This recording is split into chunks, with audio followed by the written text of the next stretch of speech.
요한복음 21장 15절부터 17절까지 우리 한 목소리로 합독하겠습니다.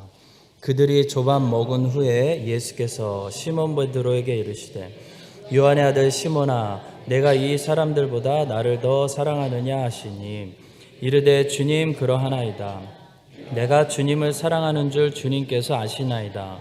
이르시되 내 어린 양을 먹이라 하시고 또 두 번째 이르시되 요한의 아들 시몬아 내가 나를 사랑하느냐 하시니 이르되 주님 그러하나이다. 내가 주님을 사랑하는 줄 주님께서 아시나이다. 이르시되 내 양을 치라 하시고 세 번째 이르시되 요한의 아들 시몬아 내가 나를 사랑하느냐 하시니 주께서 세 번째 내가 나를 사랑하느냐 하심으로 베드로가 근심하여 이르되 주님 모든 것을 아시오매 내가 주님을 사랑하는 줄을 주님께서 아시나이다. 예수께서 이르시되 내 양을 먹이라. 아멘. 네, 오늘은 베드로 반석이 된 그 제자라는 제목으로 말씀을 전하겠습니다. 베드로라고 알려진 제자의 원래 이름은 시몬입니다. 시몬은 안드레 형제로서 갈릴리 어부였는데요. 예수님께서 그에게 헬라어로 베드로, 아람어로 게바, 곧 반석이라는 뜻을 가진 이름을 주셨습니다. 반석은 어떤 돌인가요? 넓고 평평한 그런 돌입니다. 그래서 그 위에 좋은 집을 지을 수 있는 그런 돌이 반석입니다. 그런데 베드로의 캐릭터를 보시면 원래 반석하고는 전혀 거리가 먼 사람이었습니다. 베드로는 울퉁불퉁하고 매우 불안한 사람이어서 무언가를 맡기거나 무언가를 그 위에 올려놓기가 굉장히 불안한 그런 돌이었습니다. 그런데 목수이신 우리 주님이 이 돌을 깎고 다듬기로 정하셨습니다. 망치와 톱을 사용하시고 고난과 실패를 사용하셔서 늘 남들하고 경쟁하기 좋아하는 이 속 좁은 돌이 초대교회의 모든 성도들을 품을 수 있는 넓은 돌이 되게 하셨습니다. 울퉁불퉁해서 늘 불안하고 무언가를 맡기기에 신뢰가 되지 않는 이 돌을 주님이 평평하게 깎으셔서 세상에서 제일 소중한 하나님의 교회를 맡기는 그런 책임감이 있는 반석이 되게 하셨습니다. 오늘 이 베드로의 이야기를 우리가 들으면서 여러분과 저도 좋은 반석이 될 수 있도록 지금도 우리를 깎으시고 만들어 가시는 주님의 은혜의 손길을 묵상할 수 있는 귀한 시간 될 수 있기를 바랍니다. 첫 번째로 베드로의 삶을 보면서 도구보다 도구를 사용하시는 이가 중요하다라는 사실을 묵상하게 됩니다. 저는 베드로가 우리랑 별로 다르지 않은 사람이라고 생각합니다. 그도 넘어지고 죄가 있고 부족한 사람이었습니다. 그런데 주님이 그를 선하게 사용하셨기 때문에 베드로는 축복의 통로가 되었습니다. 베드로가 예수님을 처음 만났던 장면을 보시면 베드로가 어떤 사람이고 또 우리 주님은 무슨 일을 하는지 알 수가 있습니다. 그가 먼저 자기의 형제 시몬을 찾아 말하되 우리가 메시아를 만났다 하고 메시아는 번역하면 그리스도라 데리고 예수께로 오니 예수께서 보시고 이르시되 내가 요한의 아들 시몬이니 장차 게바라 하리라 하시니라. 게바는 번역하면 베드로라 말씀합니다. 베드로가 예수님과 처음 만나는 장면입니다. 베드로는 이때 시몬이었습니다. 시몬은 그냥 갈릴리에서 고기 잡는 사람입니다. 시몬은 생각보다 말과 행동이 먼저 나가는 성급한 사람입니다. 시몬은 다른 사람들과 경쟁해서 1등 해야 하는 속 좁은 사람입니다. 시몬은 다혈질입니다. 시몬은 급하고 인내심이 없는 사람입니다. 시몬은 또 겁도 많은 사람입니다. 자, 그런데 주님이 이 시몬을 보시고 어떤 말씀을 지금 선포하십니까? 너를 장차 게바라 하리라. 이 말씀은 너는 장차 베드로가 된다라는 말씀입니다. 되라라는 말씀이 아니고 된다라는 말씀입니다. 되라와 된다는 큰 차이가 있습니다. 되라라는 말씀은 베드로를 보고 노력하라는 말씀이지만 된다라는 말씀은 주님이 그렇게 만드시겠다는 말씀입니다.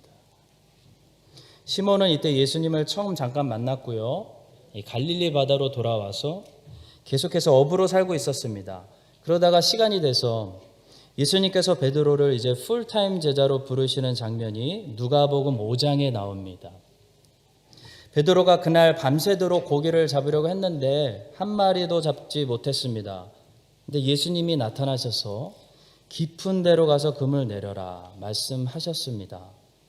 베드로가 주님의 말씀대로 깊은 데로 가서 그물을 내렸더니 고기가 너무 많이 잡혀서 그물이 그날 찢어졌습니다. 그때 예수님 안에 신적인 능력을 보게 된 이 베드로가 예수님 앞에서 이런 반응을 보입니다. 시몬 베드로가 이를 보고 예수의 무릎 아래서 엎드려 이르되 주여 나를 떠나소서 나는 죄인으로소이다. 예수님의 진짜 모습 앞에서 베드로는 자신의 진짜 모습을 이제 고백하고 있습니다. 베드로의 진짜 모습, 여러분과 저의 진짜 모습은 무엇입니까? 나는 죄인입니다. 이것이 베드로의 진짜 모습입니다.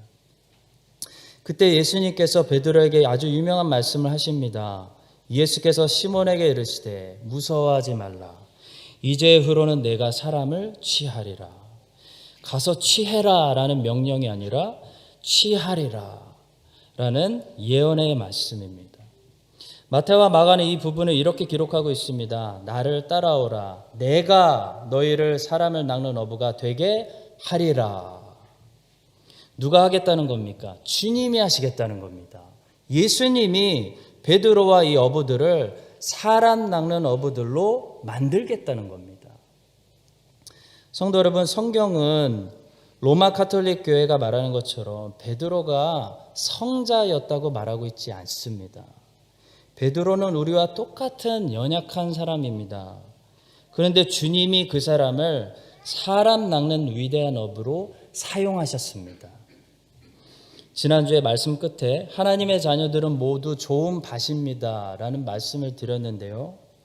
그 비유를 보시면 밭이 좋은 밭이 되는 것은 밭의 열심 때문에 되는 것이 아닙니다. 밭은 농부의 열심 때문에 좋은 밭이 됩니다. 비유에서 농부는 누구입니까? 우리 주님이십니다.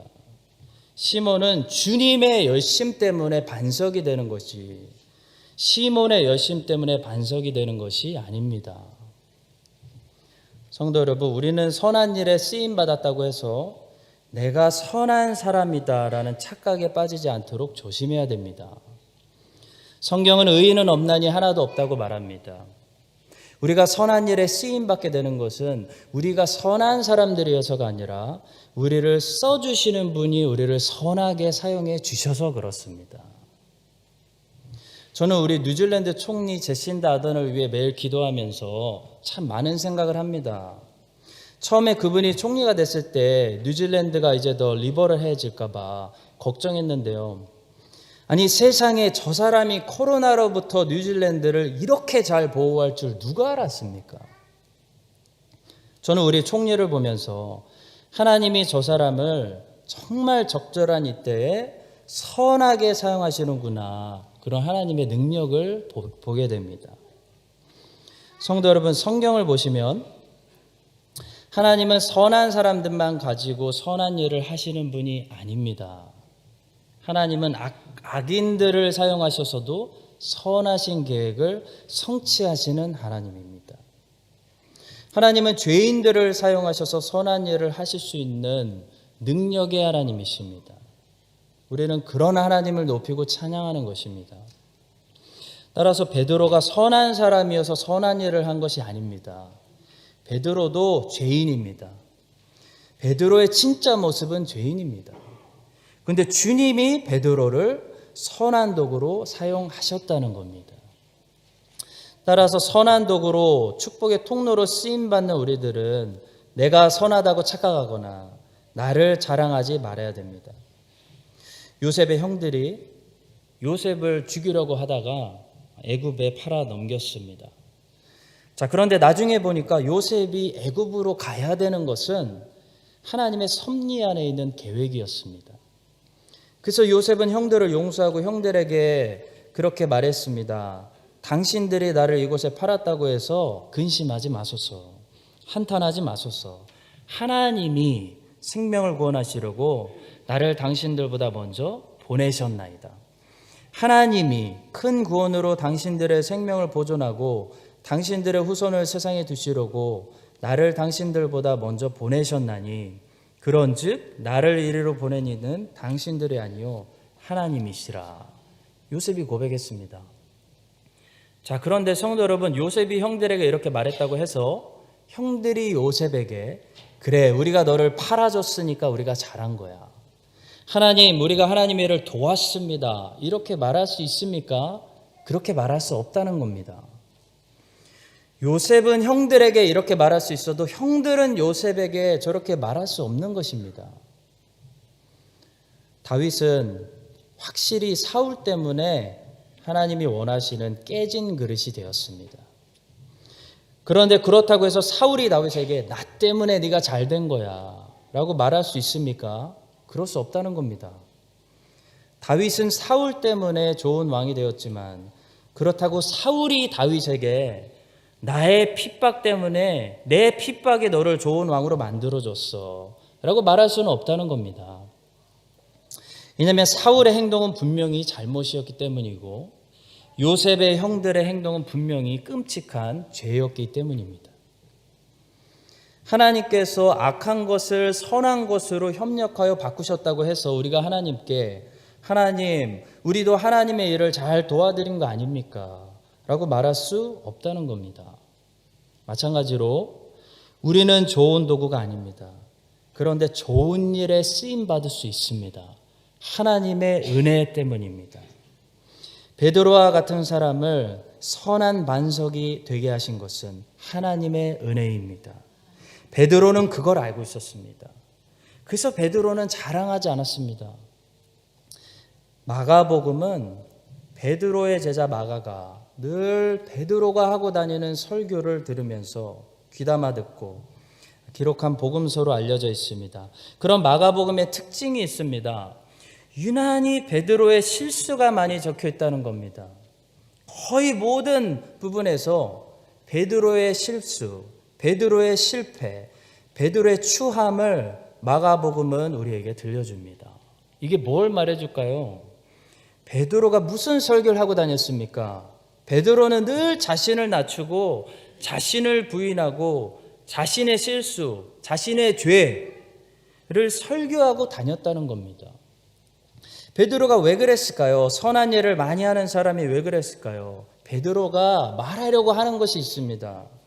내가 선한 사람이어서 선한 일을 말하는 것이 아니라 선하신 주님께서 나를 선하게 써주고 계시기 때문이다 라는 사실을 베드로는 말하려고 했던 것입니다.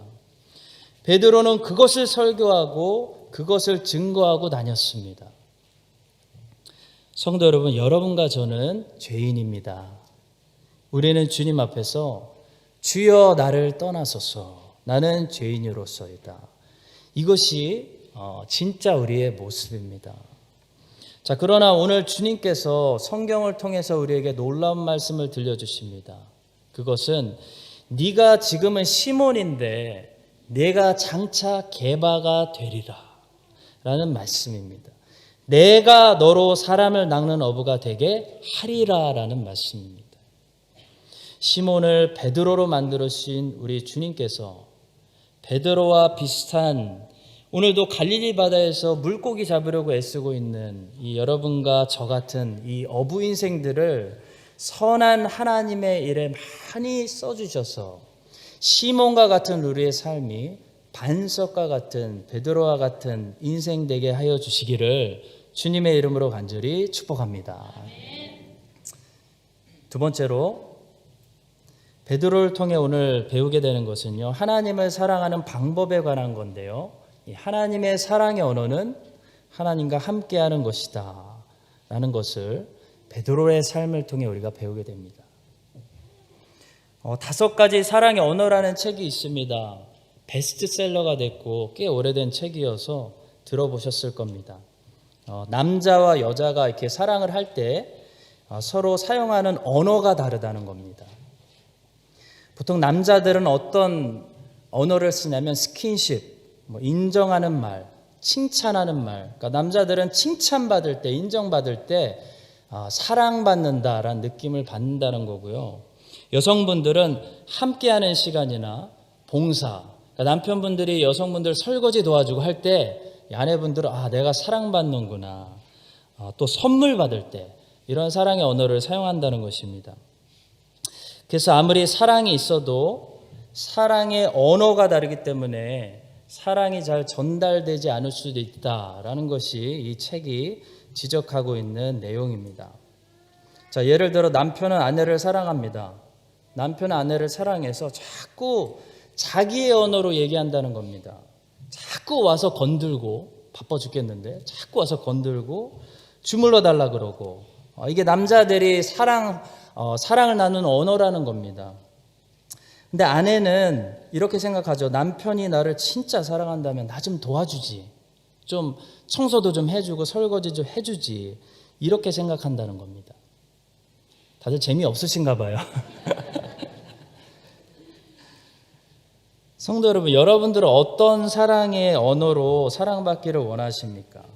보통 사람들은 자기가 사랑받고 싶어하는 언어로 다른 사람에게 사랑을 말한대요. 다른 사람에게 나의 사랑이 전달되려면 내 언어로 말하지 말고 그 사람의 언어로 말해줘야 사실 나의 사랑이 그 사람에게 잘 전달될 수 있다. 그런 내용이 이 책의 내용입니다. 저는 이 책을 읽으면서 제 사랑의 언어가 남자인데도 함께하는 시간이라는 것을 깨달았습니다. 그래서 저는 연애할 때 자꾸 아내를 불러내고 자꾸 조금이라도 더 만나려고 했습니다. 근데 제 아내가 잘 만나주질 않는 거예요. 나를 나보다 안 사랑하는구나, 내가 더 사랑하는구나 생각했는데, 근데 만날 때마다 자꾸 뭘 주는 거예요. 저에게 자꾸 뭘 줘요. 저는 그게 필요 없고 제 아내가 필요한데 자꾸 뭘 줍니다. 나중에 알고 보니까 제 아내의 사랑의 언어가 선물이라는 충격적인 사실을 그때 깨달았습니다. 그래서 처음에는 고치려고 했습니다. 그러면 안 돼. 그럴 리가 없다. 나는 목회를 해야 되기 때문에 바꿔야 된다. 근데 아무리 봐도 우리 아내는 선물을 주고받을 때 가장 행복해하는 것 같습니다. 저는 선물 받으면 솔직히 선물 받았다라고 생각하지 사랑받았다고 생각하지 않습니다. 근데 우리 아내는 선물 받으면 사랑받았다고 생각하는 것 같아요. 자, 그래서 우리 아내는 항상 그렇게 뭘 들고 다니면서 사람들에게 주고받고 나눠주는 것을 좋아하는 것을 보게 됩니다. 자기의 사랑의 언어 때문이겠죠. 자, 성도 여러분, 우리 하나님의 사랑의 언어는 뭘까 생각해 보셨습니까? 하나님은 우리가 우리의 사랑을 어떻게 표현하고 어떻게 드리기를 원하실까요? 성경에 보시면 사도 요한은 자기를 가리켜서 나는 예수님께 가장 많이 사랑받은 제자다라고 떳떳이 말했습니다. 참 부럽습니다. 자, 그런데 예수님을 가장 많이 사랑한 제자가 있죠. 누굽니까? 두말할 것 없이 베드로입니다. 베드로보다 주님을 더 사랑하고 주님께 열정이 있었던 제자는 성경에 없습니다. 예수님께서 갈릴리 바다에 다시 나타나셨을 때 주님이다 외치자마자 다른 제자들은 그물을 가지고 배를 챙겨서 오는데요. 베드로는 바로 수영하고 잠수합니다. 자, 그런데 베드로의 문제가 무엇이었죠? 베드로의 사랑의 언어가 잘못되어 있었다는 겁니다. 그는 자꾸 주님을 위해 뭔가를 하려고 했습니다. 그는 자꾸 주님에게 무엇을 드리려고 했습니다. 그런데 성도 여러분, 생각해 보십시오. 우리가 하나님께 무엇을 해드릴 수 있을까요? 우리가 하나님을 위해 뭔가를 드릴 수 있는 게 가능합니까? 자, 이 부분에 대해서 하나님이 직접 이렇게 말씀하십니다. 이는 삼림의 짐승들과 뭇 산의 가축이 다 내 것이며 산의 모든 새들도 내가 아는 것이며 들의 짐승도 내 것이미로다. 내가 가령 줄여도 네개에 이르지 아니할 것은 세계와 거기에 충만한 것이 내 것이미로다 말씀하십니다. 이스라엘 백성들에게 동물을 잡아서 번제를 가져오라고 명령하시는 그 하나님께서 지금 이렇게 말씀하시는 겁니다. 내가 동물을 가져오라고 해서 지금 내 것을 달라고 하는 것이 아니니라 말씀하고 계시는 겁니다. 성도 여러분, 우리가 헌금을 드린다고 해서 우리의 것을 드리는 것이 아닙니다. 헌신도 마찬가지입니다. 헌금, 헌신, 우리의 것을 드리는 것이 아닙니다. 우리는 착각하지 말아야 됩니다. 하나님의 것이기 때문에 돌려드리는 것이 헌금이고 헌신입니다. 모든 것이 어차피 다 하나님의 것인데요, 우리가 하나님께 무언가 드릴 수 있는 것이 사실 아니라는 겁니다. 자, 그런데 베드로는 주님을 위해 자꾸 드리고 일하려고 했습니다. 그래서 실수를 많이 했고 주님을 방해하는 일을 많이 했습니다.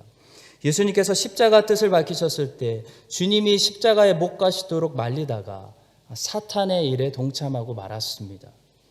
예수님은 변화산에 계실 분이 아닙니다. 내려오셔서 십자가를 지셔야 할 뿐인데 베드로는 그 변화산 위에다가 집을 지으려고 했습니다. 베드로는 예수님 체포 당시 칼을 뽑았습니다. 소란을 피웠습니다. 자칫 잘못하면 그날 칼부림이 일어나서 예수님과 예수님의 제자들이 크게 다칠 수도 있었습니다. 성도 여러분, 베드로는 예수님을 사랑했기 때문에 주님 위함답시고 그런 일을 한 거죠. 그러나 그것은 사실 주님을 위한 것이 아니었습니다. 베드로 자기를 위한 것이었습니다. 사랑은 절대로 이기적이지 않습니다. 우리가 누군가를 진정으로 사랑하게 되면 내 언어가 아니라 그 사람의 언어를 배우게 됩니다. 내 만족이 아니라 그 사람의 행복을 생각하게 됩니다. 그게 사랑입니다. 베드로는 사실 자기를 위해, 자기 만족을 위해 예수님을 사랑하고 있었습니다. 자, 그런데 이 제자가 완전히 바뀌었습니다. 이 제자가 오순절에 성령을 받고 예수님의 언어로 주님을 사랑하기 시작합니다. 사도행전에 나오는 베드로는 완전히 달라진 모습입니다. 항상 주님과 함께하는 모습입니다. 아주 주님과 그냥 딱 붙어있는 모습입니다. 주님보다 베드로는 앞서지 않습니다. 주님의 뜻이 잘 깨달아지지 않을 때는 주님을 기다리고 기도합니다. 베드로는 성령님이 주시는 말씀을 설교해서 3,000명을 회개시키는 일에 쓰임을 받습니다. 입을 열 때마다 실수했던 그 제자가 입을 열어 하나님의 말씀을 선포하신 것입니다. 베드로는 요한과 함께 기도하러 성전에 올라가다가 예수님의 이름으로, 그 유명한 말씀이죠, 나사렛 예수 그리스도의 이름으로 걸어라 하면서 안진뱅이를 일으킵니다. 베드로는 성령의 인도하심을 받아 욥바로 가서 죽은 도르가도 살렸습니다. 베드로는 말씀에 순종해서 고넬료의 집에 들어갔습니다. 이방인 로마 백부장 가족에게 최초로 이방인들에게 복음을 전했습니다. 베드로는 사랑의 언어가 바뀌었습니다. 베드로는 이제 주님의 언어로 주님을 사랑하는 사람이 되었습니다. 성도 여러분, 여러분과 제가 이제는 나를 위한 주님 사랑이 아니라, 나의 만족을 위한 주님 사랑이 아니라 주님을 위한 주님 사랑을 실천하며, 따라서 이제는 내 언어가 아니라 주님의 언어로 주님을 사랑할 수 있는 그런 베드로처럼 성령 충만하고 변화받는 그런 사람들이 될 수 있기를 주님의 이름으로 간절히 축원합니다. 마지막 세 번째로, 반대로 주님은 우리를 정말 사랑하시기 때문에 우리 각 사람의 언어로 사랑을 말씀해 주시는 분입니다. 요한복음 21장은 많은 사람들이 사랑하는 장입니다. 예수님께서 예수님을 부인하는 죄를 지은 이 제자를 과연 어떻게 다루실 것인가, 그 모습에서 우리는 하나님의 아가페 사랑을 보게 됩니다. 베드로는 그렇게 자신 있게 장담하더니 예수님을 완전히 부인하고 저주하고 그런 무너진 상태에 있었습니다. 자, 과연 예수님께서 이 제자를 다시 만나셔서 어떤 말씀부터 하실 것인가? 모든 사람들의 이목이 주님의 그 입술에 집중되고 있습니다. 자, 많은 사람들이 여기서 상상을 합니다. 너 내가 뭐라 그랬어? 안 된다고 했지. 까불지 마. 그렇게 자신만만하더니 참 보기 좋게 당하더구나. 이런 말들을 우리는 상상을 합니다. 자, 그런데 요한복음 21장에 나오는 우리 주님의 모습은 좀 충격적입니다. 주님은 제자들이 예상하고 있는 말씀을 꺼내지 않으시고 식사만 준비하십니다. 자, 아마 제자들은 그날 생선을 입으로 먹었는지 코로 먹었는지, 생선을 먹은 건지 돌을 먹은 건지 그 자리가 매우 불편했을 것 같습니다. 제자들은 예수님의 입에서 나올 말만 기다리고 있습니다. 아무도 그때 얘기하는 제자들이 없었습니다. 어떤 꾸중의 소리가 나올까? 과연 주님이 얼마나 화를 내실까? 우리는 얼마나 혼나게 될까? 이것이 제자들의 관심사였습니다. 자, 그런데 주님은 식사를 하시는 내내 아무 말씀 안 하시고 식사를 마치셨습니다. 그리고 베드로를 향해서 첫 말씀을 꺼내시죠. 요한의 아들 시몬아, 내가 이 사람들보다 나를 사랑하느냐? 저는 중3 때 담배를 피기 시작해서 30살 전도사가 돼서 담배를 끊었습니다. 수만 번 실패하다가 어느 날 갑자기 아무런 도움 없이 하나님의 은혜로 담배를 끊게 되었습니다. 저는 고3 때 예수님을 만나고 회심했습니다. 그런데도 담배는 안 끊어지더라고요. 저는 대학교 때 시드니에서 열리는 코스타에 5년 정도 참석했습니다. 그때 정말 많이 은혜 받았습니다. 자, 그런데 은혜 받고도 그 캠프장 뒤에 가가지고 꼭 담배를 한 대 펴야 잠이 왔습니다. 자, 그런데 참 신기한 게 그 뒤에 가보면 나 같은 죄인들이 모여 있는 거예요. 이 담배 피는 청년들이 모여가지고 오늘 말씀 너무 은혜 받았습니다. 서로 은혜를 나누면서 라이터로 불을 붙여주면서 형제의 사랑을 나누었던 기억이 있습니다. 자, 그때 만약 우리가 만난 주님께서 담배 피는 놈들 코스타도 오지 말아라, 너희들 자격이 없어라고 말씀하셨다면, 우리 주님이 만약 그런 분이셨다면 우리는 그때 다 실족했을지도 모릅니다. 우리도 끊어야 되는 거 알고 있었죠. 근데 안 끊어져요.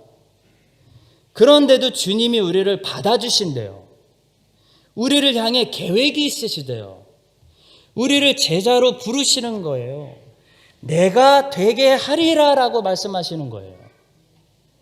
자, 그런 분이 우리 주님이셨기 때문에 그때 저와 같은 많은 청년들이 실족하지 않고 지금 목사가 되고 선교사가 되고 집사가 되고 가정을 돌보는 가정들이 되지 않았나 생각하고 있습니다.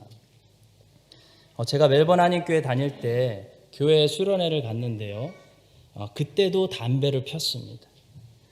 그때 그 청년부에 담배 피는 믿음 좋은 청년들이 많이 있었어요. 자, 그런데 그때 우리 담임 목사님께서 수련회장에 오셨는데 하필 담임 목사님과 우리가 딱 마주치는 그 잔디밭에 담배꽁초가 있는 거예요. 목사님이 그걸 봤다는 걸 우리가 봤어요. 근데 성도 여러분, 정말 그 담배는 우리가 핀 게 아니었어요. 원래 거기 있었어요. 누가 폈을까요? 자, 그때 저희 담임 목사님께서 하셨던 첫 마디가 저는 지금까지 평생 잊을 수가 없습니다. 두려워 떨고 있던 저희를 보고 웃으시더니 그렇게 말씀하시는 거예요. 나는 끊었어, 나 아니야. 자, 그 말씀이 저희를 죽인 것이 아니라 저희를 살렸던 것 같아요. 사랑하는 성도 여러분, 베드로처럼 완전히 무너져 있을 때 말 한마디가 그 사람을 죽일 수도 있고 살릴 수도 있습니다. 예수님께서 사울을 만나 주실 때는 강하게 책망하셨어요. 사울아 사울아, 왜 네가 나를 핍박하느냐. 왜냐하면 사울은 책망받아야 정신 차립니다. 사울은 주님의 그 꾸중을 듣고 정말 정신을 차렸습니다. 그런데 베드로는 달라요. 베드로는 만약 주님께서 그날 꾸중하셨다면 베드로는 영원히 실족되었을지도 모릅니다. 맞아요. 저는 죽일 놈이에요. 저는 물고기나 잡으러 가겠습니다. 이게 베드로거든요. 성도 여러분, 담배 피는 아이들에게 너 이놈들 코스타까지 와서 담배 피냐 꾸중하면요, 걔네들 다시는 코스타 안 와요. 주님이 그걸 아시는 거예요. 요한복음 20장을 보시면 한 장 넘어가서 예수님께서 부활하신 다음에 제자들에게 2번 나타나십니다. 처음에 나타났는데 도마가 그 자리에 없었기 때문에 도마 때문에 주님이 또 나타나세요. 자, 그런데 참 재미있는 것은 거기 베드로가 보이질 않아요. 베드로가 분명히 그 자리에 있었다고 하는데 베드로가 꼭 없는 것 같아요. 원래 베드로는 그런 사람이 아닙니다. 원래 우리가 아는 베드로 같았으면 분명히 또 한마디 했을 거예요. 예수님의 몸을 막 만져보고 별짓 다 했을 겁니다. 자, 그런데 이 장면에서 베드로의 존재감은 느껴지지 않습니다. 왜 그렇습니까? 베드로는요, 완전히 죽어 있는 거예요. 베드로는 자기의 잘못을 누구보다도 잘 알고 있었습니다. 예수님을 부인하고 가서 그가 대성통곡했다고 했습니다. 그럼 베드로에게 또 책망하면요, 이 사람은 자책하면서 그냥 물고기 잡으러 가는 겁니다. 자, 그래서 주님이 책망 대신에 이 제자에게 딱 3마디 하셨습니다. 요한의 아들 시몬아, 내가 이 사람들보다 나를 더 사랑하느냐? 주님, 그러하나이다. 내가 주님을 사랑하는 줄 주님께서 아시나이다. 내 양을 먹이라. 이것이 주님이 베드로를 회복시킨 방법입니다.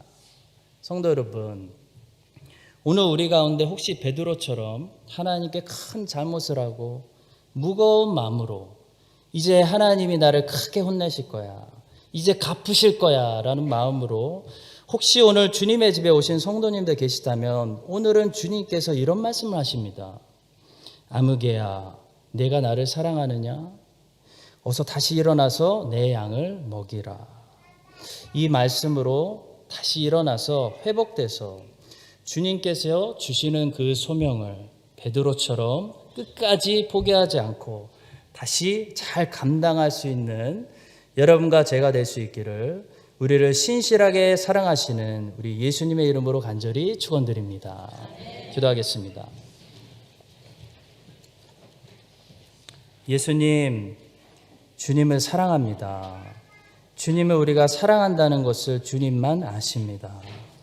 주님, 오늘 우리 교회 모든 성도들 주님의 사랑으로 다시 일어나서 회복돼서 주님이 우리에게 맡겨주시는 소명 포기하지 않고 베드로처럼 끝까지 감당할 수 있는 착하고 충성된 종들이 되게 만들어 주시옵소서. 감사드리며 잘 안 되는 우리를 오늘도 되게 만드시는 예수님의 이름으로 기도합니다. 아멘. 이제는 우리를 사랑해 주시는 예수 그리스도의 은혜와 하나님 아버지의 변함없으신 사랑과 성령님의 교통하심이 오늘 베드로처럼 다시 회복되어 주님이 사랑하시는 양들을 먹이고 섬기기로 결단하는 모든 주의 백성들 위해 저들의 자녀들과 특별히 교회를 떠난 방황 중에 있는 이 자리에 없는 사랑하는 모든 우리 자녀들 위해 이제부터 영원까지 함께하여 주시기를 간절히 축원드립니다. 아멘.